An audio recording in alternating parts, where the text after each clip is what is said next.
possibly when it comes to being decent humans, running on empty doesn't work too well. Welcome to From Stress to Strength, a special series of the Farm Life Psych podcast. I'm Steph Schmidt, a psychologist, a farmer, a farm wife, and a mum of 3 delightful boys. And I know firsthand just how heavy things can feel on the land right now. This series is proudly supported by Ski for Life, an incredible organisation promoting mental health, wellbeing and suicide prevention in rural communities. And I'll chat a little bit later about the grant I've received from them to deliver this podcast series. In this first episode, I wanted to take a moment to, just set the scene a little bit, why this grant is really important to help me to deliver this podcast. An update on the season we're in for me, for you. I've travelled a bit across South Australia at the moment, and I know we're definitely not alone in this. The pressure that we're under, and why I feel and hope that this podcast series really is very needed right now. And as always, this series isn't only for you if you're in South Australia. It's for farmers, people in rural communities, hell, even if you're not on a farm or in a rural community. If you relate to these ideas, if you find it helpful, then I'm so happy to have you here for a listen. So let's jump in. So it has been a couple of months since I have recorded an episode. Part of why I am really glad to have the funding is because we are doing the same juggle as so many in the pressures that we're facing, financially on the farm, mean that I do have to be fairly brutal in the choices that I'm making in my work off farm around what brings in income and what doesn't, which is partly why the podcast has been on hold. So receiving this grant from Ski for Life allows me to bring this series out to you. And it's extra special, because Ski for Life, one of my local communities, is Burra. It's where my kids go to school. It's where we do the local grocery shopping, where we play footy. And there are so many in the community. Ski for Life is a really big part of what a lot of people do. We don't head to the river ourselves, but there's lots of people that head and do the big actual ski fundraising for this awesome organisation. So on that, I'm really honoured to have received some funding from them to deliver this podcast series. And in this series, it's when we first I put it out there back at the start of this year. Gosh, I was hoping that this season would turn out differently than 2024. But it really has continued to test us and stretch us, and it's not over. There has been small amounts of rain across the state, but not drought breaking by any means at all. Over the last couple of months, I have travelled. I've been up to Orroroo, across to Lameroo. I have been down south a few weeks ago to Narracor and Lucindale, and really everywhere we are yes, some people's dry might be different to other people's dry, but for everyone, people are saying, I've never seen it this dry before. I thought last year was tough, but this year is even tougher. So if you're struggling at the moment, if you are finding things incredibly tough, please know that you aren't alone. There is a huge amount of exhaustion, decision fatigue, frustration, probably even just continued overwhelm, and all of those ongoing feelings going on everywhere. And it's not just South Australia either. We know that the drought is really hitting across into Victoria now, some parts of New South Wales, and then at the other extreme, the parts that are recovering from the ongoing impacts of the floods as well. And I've said this on the podcast before, or maybe even on my socials as well, is that even outside of these more big C crises, there is just a general feeling of overwhelm, of too muchness, kind of across the world at the moment. So I get it, I see it. I'm in it with you, and part of what I share on the podcast is also to help myself to remember some of these things as well. For us personally, we are still, as I'm recording this, it's the middle of June, we're still chugging through seeding. Still a few of those ongoing questions, whether we should be, whether we shouldn't be. A few tints of green are starting to come up in the paddocks, not a huge amount, but it's coming. And just hopefully more rain coming up soon. But whether you are trying to make those decisions on if you are sowing another paddock, by the time this comes to air, I reckon it'll be beginning of July. So most people will have finished sowing. But those questions around how the feed's going, how much you feed out now, hoping that the green feed will start to come through, just kind of holding things together.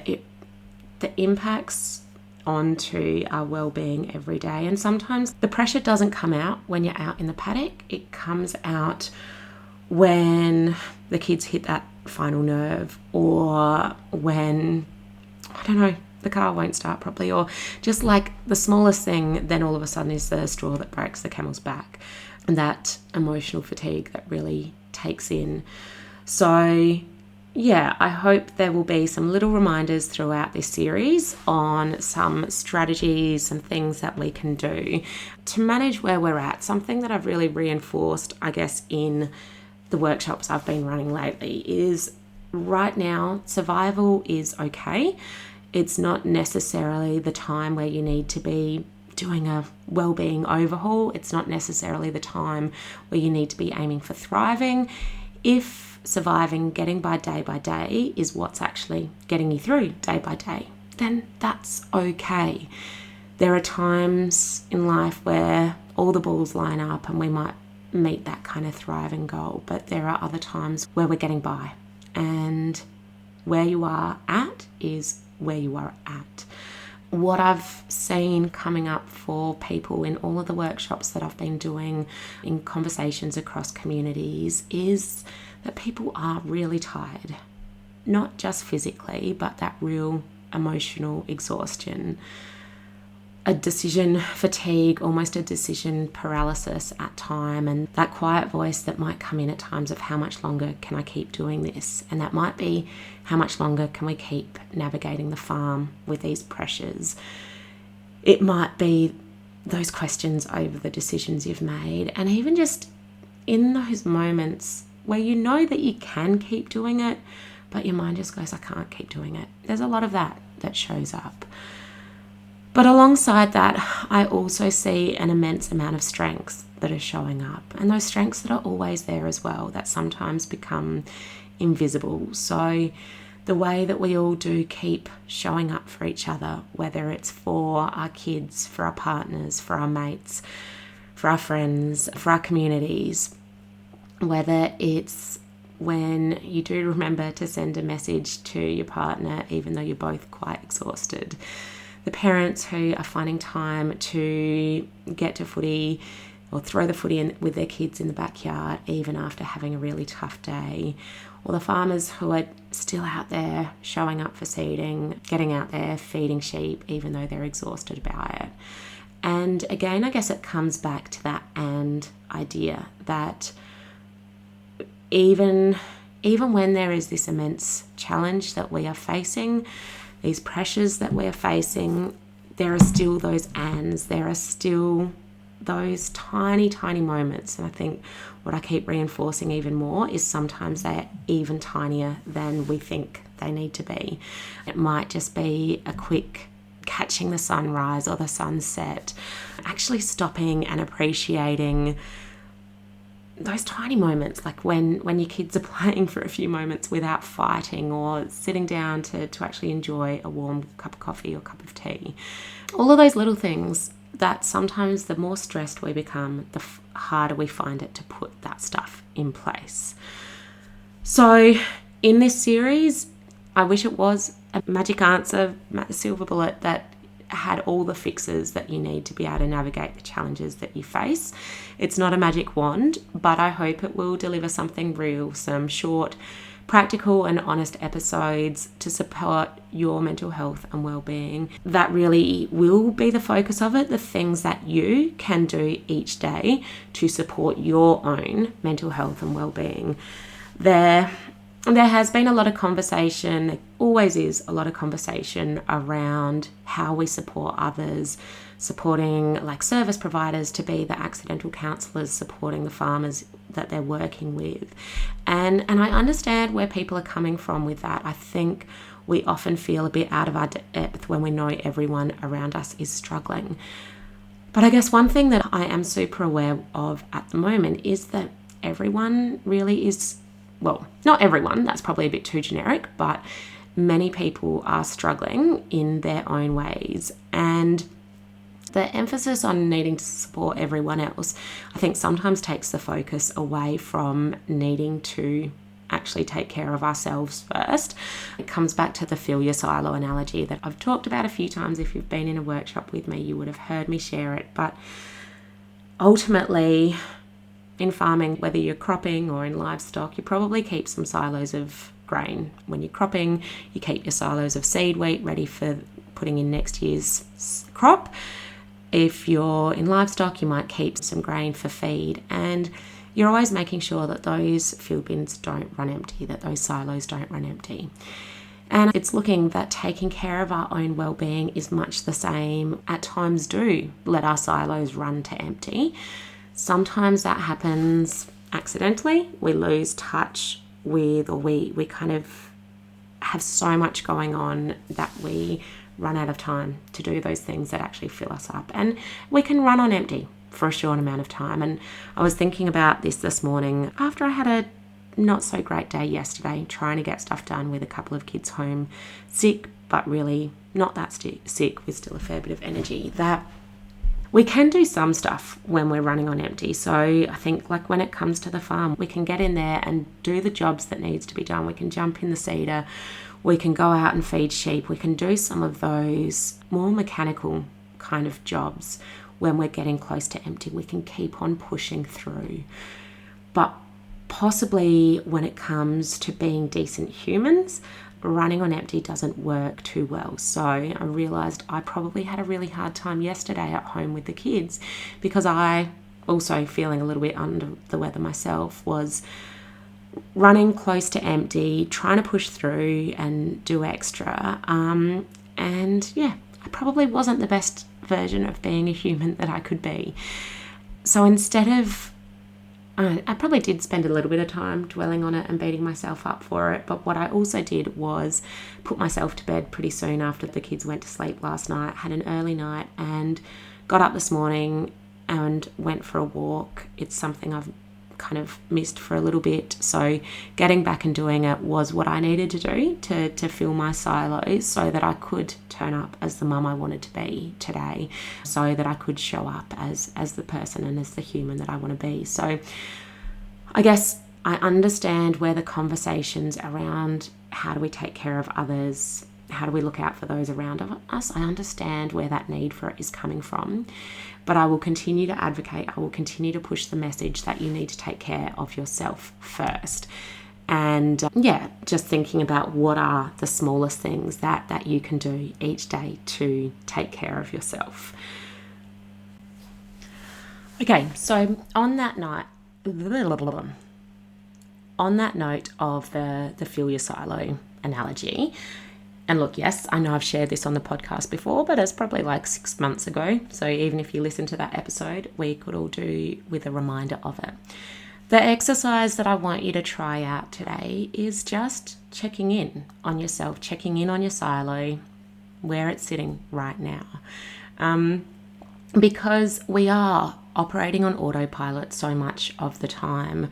And often I think the more stressed we are, the more we do kick into autopilot, really as a protective strategy. It's what our brain, it's what our mind does to protect us. But sometimes we need to step out of that autopilot and step into noticing, to really just notice where we're at right now. So I invite you, and use the same skills that you already have. You already have these skills in noticing. If you are a farmer, you use these noticing skills every day when you go out and you check your crops and you look at how the soil's moisture is, or what the weather's doing, or when you go and check on your livestock and what their condition are, or what their condition is. You're using those noticing skills right there. If you're not actively out on the farm, you're probably also using those noticing skills. When you're at home, you are probably checking in on how the kids are travelling, or you even like things as simple as cooking. We pay attention to whether the pot's boiling over or not. So just bringing those same noticing skills to ourselves. Sometimes easier said than done. And so one of the simplest ways that we can do this is just actually by pausing. And I invite you to try this out right now. If you're driving, you can still do this. We can do it anywhere, anytime. And so start by just bringing your attention to the feet on the ground. Just noticing that feeling of your feet in your shoes or your toes gently pressing down into the ground. And then just bring your attention to your body, doing a gentle scan through your body, noticing how it feels right now. Notice what thoughts might be coming up in your mind. Just noticing and observing what you notice. And as you lean into that notice, just checking in on how full is my silo right now. Whatever you want to call it, your energy silo, your well-being silo, your resilience silo, whatever it is, just checking in with yourself and really taking an honest reflection on where it's sitting right now, whether it's up high and pretty good, whether it's nice and full right now, somewhere in the middle, or actually whether it's down really low. Just taking that time to notice and observe where it's sitting right now.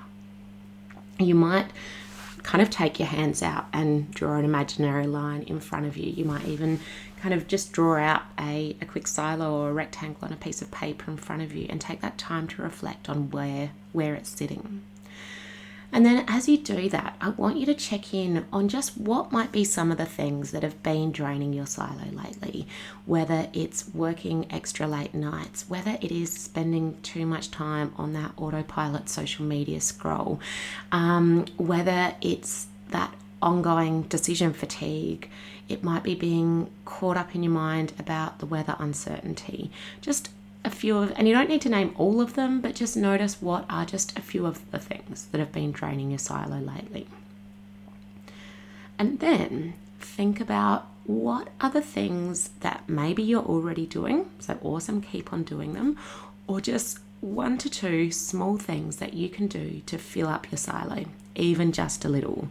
So it might be as small as going for a 5-minute walk in the paddock while you're waiting for the sheep carriers to arrive, playing a song that lifts your mood when you're driving in to pick the kids up, calling someone who you haven't spoken to for a while, and not necessarily for a big, deep and meaningful conversation, but just to say hi and connect. It doesn't have to be the big stuff, just something little that tops you up. And maybe it might be finding a bit of a switch. If you're tuning out with Netflix, it might be picking up a book instead. Just those littlest things, because we can't run on empty all of the time. And noticing where we're at is the very first step that we can take to assess where we are, to notice and observe it, also observing it non-judgmentally. So not beating yourself up for trying to run on an empty silo, but just notice where you're sitting. And you can ask yourself this and come back to this question. You might even come back to it kind of multiple times through the day, or you might start to bring it into the conversations with your partner or your family of just kind of how full is your silo today. And then the more you do this, the more you can start to notice, okay, well, what are the things that have filled me up today? What are some of those things that are draining me, and how can I put more energy into the stuff that fills me up and maybe less energy into those things that are draining me? I would love to hear from you on how that fill your silo analogy sits for you, what happens or how it helps, doesn't help, when you kind of stop and pause and notice how fill your silo is. So please get in touch, send me an email, connect on social media, on Instagram or Facebook or LinkedIn. I would love to have a chat. So that's all for today's episode. In the coming episodes in this series, we'll be covering, I guess, just some snapshots and ideas of bite-sized practical tools to help you navigate the pressures of life on the land, aiming to keep them fairly brief as usual, so something you can listen to maybe while you're feeding out or on the tractor, shifting sheep, or even getting tea ready at home. So covering topics like managing that mental load when it feels like everything's on your shoulders, how to find small moments of rest and recovery, how to navigate that constant decision making, whether it's the big or little decisions, how we strengthen our relationships, and also how we can find kind of purpose, connection, and hope even during those hard seasons. It's not about fixing everything, but about offering you some small, meaningful strategies to help you move from stress to strength, one step at a time. Thank you so much again to Ski for Life for supporting this episode and this series. Really excited to bring you the rest of the series. Please let me know if there is something in particular that you would like me to cover. And as I said, connect with me on socials. Send me an email, steph@stefschmidt.com.au, or you can find me on socials at stephschmidt.farmlifepsych. And until next week, take care of you.